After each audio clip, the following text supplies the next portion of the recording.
Source: China's CCTV-7 military news channel. The CN-6 family of bombers is the cornerstone of China's long-range strike capability. Its origins date back to the Soviet Union, with China producing it under license starting in the early 1960s. The H-6 has evolved over time, receiving significant upgrades in avionics and mission profiles to keep it fit for modern warfare. It carries a mix of gravity bombs and cruise missiles, and later versions gained nuclear capability, marking China's entry into the world of nuclear strategic bombers. Several variants of the H-6 are still in service today, tailored for specific roles. The H-6K, introduced in the late 2000s, is a modernized strategic variant with long-range precision strike capabilities, powered by two of Russia's renowned D-30K P2 turboprops. The H-6K offers a much greater fuel efficiency increase over the original H-6, giving it a combat radius of up to 3,500 kilometers. This allows it to hit targets throughout the Western Pacific, including locations such as Guam. Especially when armed with the CJ-TK cruise missile, it offers a range of around 2,000 kilos, carrying conventional high-explosive or nuclear warheads while not stealth aircraft. The H-6 is a long-range weapon that allows it to strike from beyond the reach of enemy defenses. In 2018, China introduced the H-6J as the planned Navy's long-range naval bomber. It is now believed that most, if not all, of the H-6 bombers previously serving with the plan have been transferred to the Plan Air Force. The H-6J is optimized for the maritime strike role and can carry a mix of anti-ship missiles, such as the YJ-83K and YJ-12. The H-6J also features an electronic countermeasures pod, which increases its survivability in contested environments with 8 underwing pylons. A small number of these bombers can defeat the defenses of smaller naval formations. Another modern variant, the H-6, is designed to carry ear-launched ballistic missiles on its centerline hardpoints. More recently, we have seen the H-6N and H-6K carry ear-launched ballistic missiles, the latter on pylons under its wings. This could include missiles with hypersonic glide vehicles that further extend their range against naval targets. As we step into the documentary, our reporter arrives at an airbase used by an H-6 regiment belonging to the PLA Eastern Theater Command. Rows of bombers are lined up waiting to fly missions or be serviced by ground crews.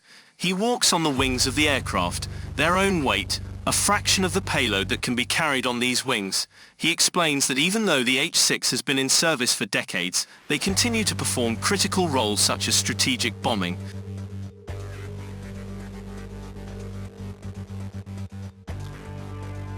Naval strike, search and rescue, and aerial refueling, search and rescue. I was a little surprised because I didn't know this was a mission for the bomber.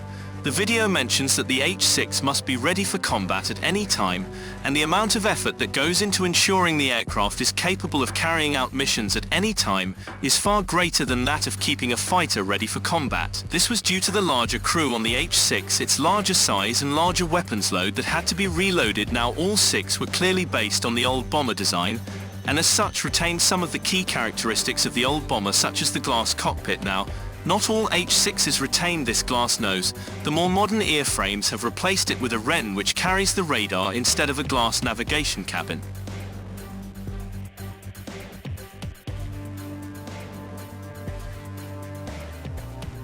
However, the bombers that this unit flies have the old glass noses, or perhaps for the purposes of the documentary, they didn't show us the more modern variants because they would have given away too much. The navigator actually has a seat inside. He can see everything outside from top to bottom on the old H-6. The search radar is not actually carried in the nose but in a white box under the front, just behind the cockpit, carrying the most important sensors on the aircraft, and this is the earpiece for the turbofan engines. A grown man can actually climb inside to do maintenance.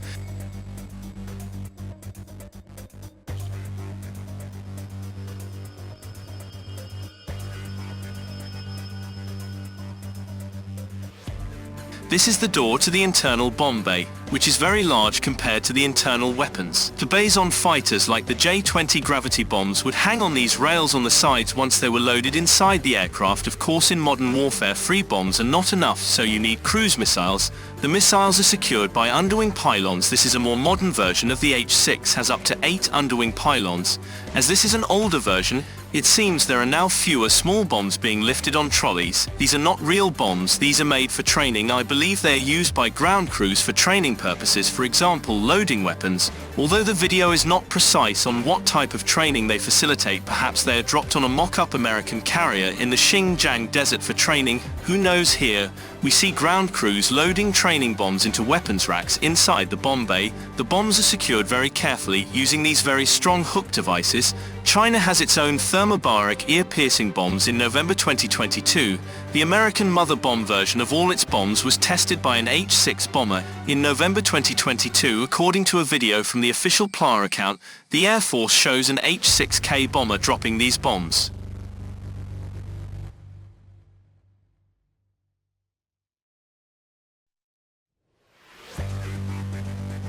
However, the existence of these weapons has been known since 2019, so it is likely that some of them have already been manufactured.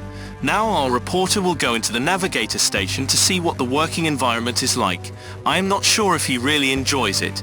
It seems very cramped with very little space or legroom. It does not look like a pleasant working environment. Imagine having to work here for several hours on a single flight. Must be very physically exhausting.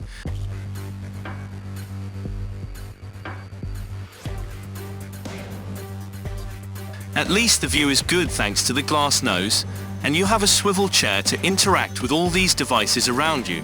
The navigator's main job is to make sure that the ordnance is dropped accurately on the target. This means dropping bombs at the right location and taking into account factors such as turbulence. If you haven't already, please hit the like button. If you would like, you can buy me a coffee using the link in the description. I would greatly appreciate it. Thanks to all my Patreon supporters. In modern warfare, non-stealth aircraft such as heavy bombers are quite vulnerable to air defenses. They are easily detected by radar at high altitudes and then attacked by long-range anti-air missiles. To ensure the bomber survives its journey to its target and increase the chances of mission success, the H-6 should ideally fly as low as possible.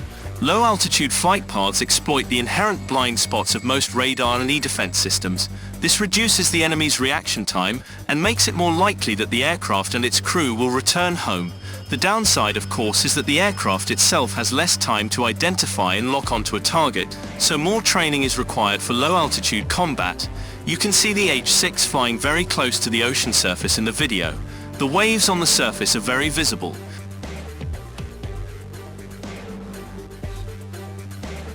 The crew must be very careful not to hit anything, such as large ship islands and perhaps more commonly seagulls and other birds.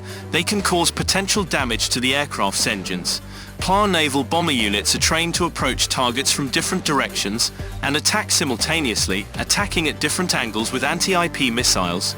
This complicates the defense's task. When you add in the surprise benefits associated with flying at low altitude, it greatly increases the chances of overwhelming a naval task force.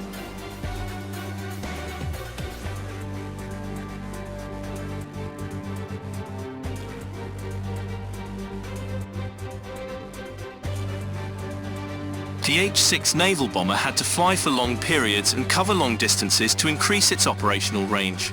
More fuel was needed than could be carried internally.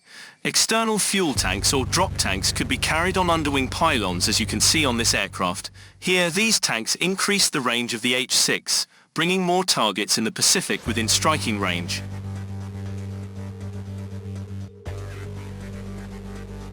External fuel tanks were also essential for the aerial refueling versions of the H-6, allowing them to carry more fuel to resupply friendly aircraft such as the J-20 and J-16. The documentary contains spectacular footage of the H-6 returning to base and landing, including this one with the camera directly below our reporter. As excited as he was not prepared for what he had to do after the aircraft landed. As part of the documentary shoot, he had to perform a routine inspection of the inside of the aircraft's turbofan engines, and this meant crawling inside the air intakes, climbing ladders, and he went inside. His job was to inspect the surface for small cracks, loose bolts and nuts, and micro cracks in the engine fence. And to get to the fence, he had to go very deep. He took his job very seriously. I hope he can still feel the residual heat from the engine.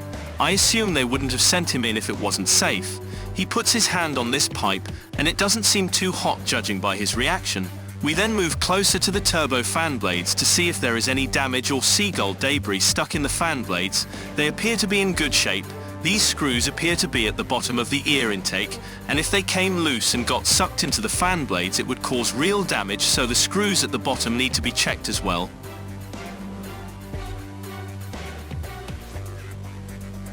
The bottom looks narrower than the top, and he's really struggling. Of course, he didn't actually do a real inspection. He just simulated one for the purposes of this documentary. The real inspection would be done by trained PLA Air Force personnel. You know the guys who are supposed to do this. Our reporter will be glad to finally get out and get it done today. The H-6 bomber remains a great example of the adaptability of Chinese military aviation as it continues to evolve from its defeat in the 1960s with strategic nuclear and sea attack capabilities. Each variant of the H-6 offers unique strengths suited to the needs of modern warfare, from the long-range precision strike H-6K to the anti-ship capabilities of the H-6J.